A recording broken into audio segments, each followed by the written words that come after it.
Hello everyone, today we are going to be going through an in-depth analysis of Jiraiya, and there's a lot to discuss here, so let's get into it. In a lot of ways, the story of Naruto begins with Jiraiya. How, you might ask? Jiraiya started writing a book as a young ninja of the child who saved the world in the story of the great Toad Sage, who prophesied that he would train the ninja who would either end up destroying the world or create world peace. Later, Minato reads Jiraiya's novel and decides to name his son after the main character, Naruto. Naruto then grows up living the exact life like the Naruto in Jiraiya's story. Before I get into dissecting Jiraiya's character, I want to get into what his combat prowess is like. His greatest strengths are ninjutsu and stamina. Also, his taijutsu and speed are remarkably fast, enough to be able to reseal version 2 Kurama mode Naruto. In this state, Naruto could resist Pain's Shinra Tensei and even broke Yamato's wood-style suppression technique. Yamato did end up suppressing Kurama's chakra only because he could use Hokage-style Elder Jutsu, the same technique Hashirama used to rip Kurama from Madara's control.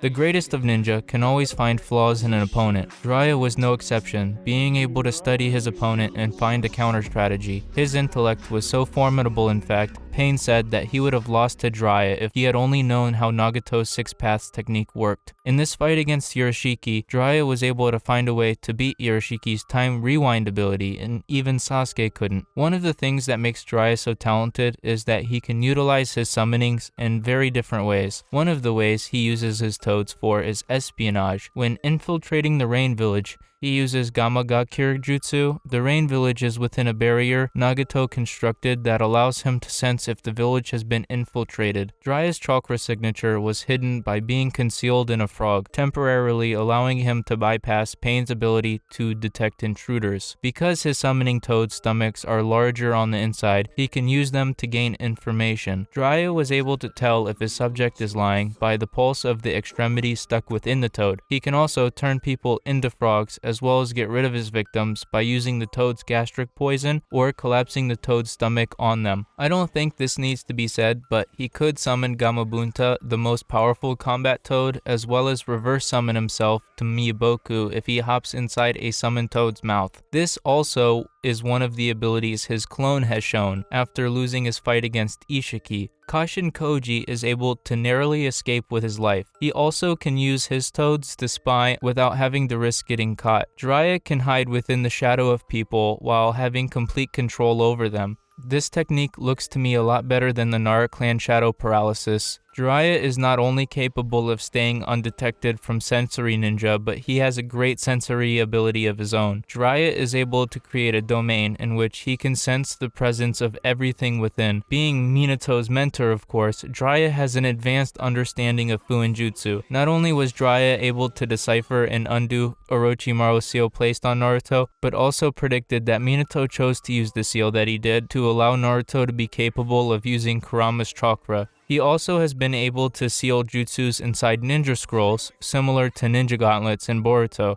Jiraiya literally has Amaterasu in some scroll that he confiscated from when Itachi broke free of his toad stomach jutsu. He was the closest of the Sannin to achieve Sagemode, but he couldn't perfectly balance his own chakra with the natural energy, creating a crude version. Also, it took more time to get into Sage form than most other sages. It definitely is a technique that he struggled with. Also, he had the Rasengan in a couple different versions without really any large improvement. Because of his strength, Jiraiya has been able to take position as Hokage many times. But if we look at who Jiraiya was at the beginning, he was a useless genin in every aspect. After being the only one on his team to actually fail Hirazen's belt test, Hirazen tried to instill the value of training. He's shown Jiraiya that if he trains hard, he can summon animals like Monkey King Enma. This causes Jiraiya to attempt to summon something without a contract, which reverse summoned himself to Mount Miyaboku. Gimimaru predicted this event would happen and led everyone to believe that Jiraiya would train the Child of Prophecy, who would either create world peace or destroy it. After taking several trips back and forth from the Land of Toads, he was able to get a lot stronger. Jiraiya goes on to survive many fights, and then to survive the Second Shinobi War, along with his teammates and Team Hirazen. After one of these fights, in the Land of Rain, a leader dubbed Jiraiya's team as one of the legendary Sannin. The Sannin then come across war orphans Nagato, Yahiko, and Konan. Jiraiya decides to train these guys enough to survive. While training them, he begins writing his first book, Tales of a Gutsy Ninja. Only, Jiraiya finally seen Nagato's eyes. Familiar enough with the Rinnegan to recognize it, he speculated Nagato might be the child of prophecy. That's when he really started training them. They all learned to become strong ninja fast, especially Nagato. After going back to the Leaf Village, he doesn't see them for many years. Back in the village, Jiraiya becomes a Leaf Village squad leader for Minato and 2 other shinobi. Eventually, Minato's skills become great as Jiraiya's, and he began teaching Jiraiya techniques like the Rasengan. At times, he thought maybe Minato could be the child of prophecy. Eventually, Minato read Jiraiya's book, Tales of a Gutsy Ninja. He was such a fan that Minato thought he'd name his son after the main character of the book, Naruto. The first time Jiraiya trains Naruto was right before Naruto's Chunin exams.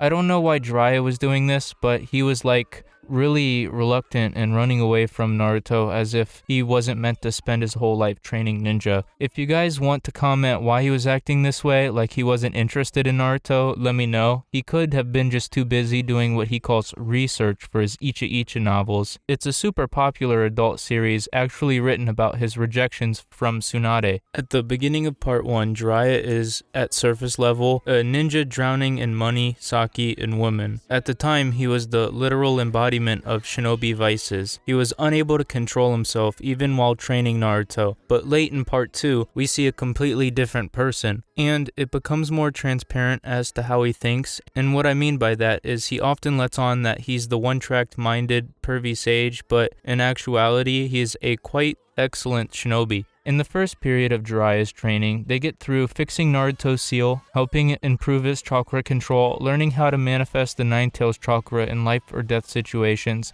and the Rasengan basics. After training for a few years, Jiraiya attempts to loosen Kurama's chakra seal, and it causes Naruto to immediately enter Four Tails chakra mode, and it nearly kills Jiraiya. Then Shippuden begins, and Jiraiya dies pretty early on when he fought Pain. Go check out my video on Pain. I'm sure it's not too long of a video, as there is a ton more I could have added, but I'm gonna spend a whole lot of time talking about the little details most people might find boring. I do want to spend more time talking about like Tsunade and how big of a pervert he was. Anyways, yeah, check out my YouTube shorts, Facebook, TikTok. I'm on Twitter, Instagram. Peace out. Naruto Uzumaki. I'm glad I got to meet you.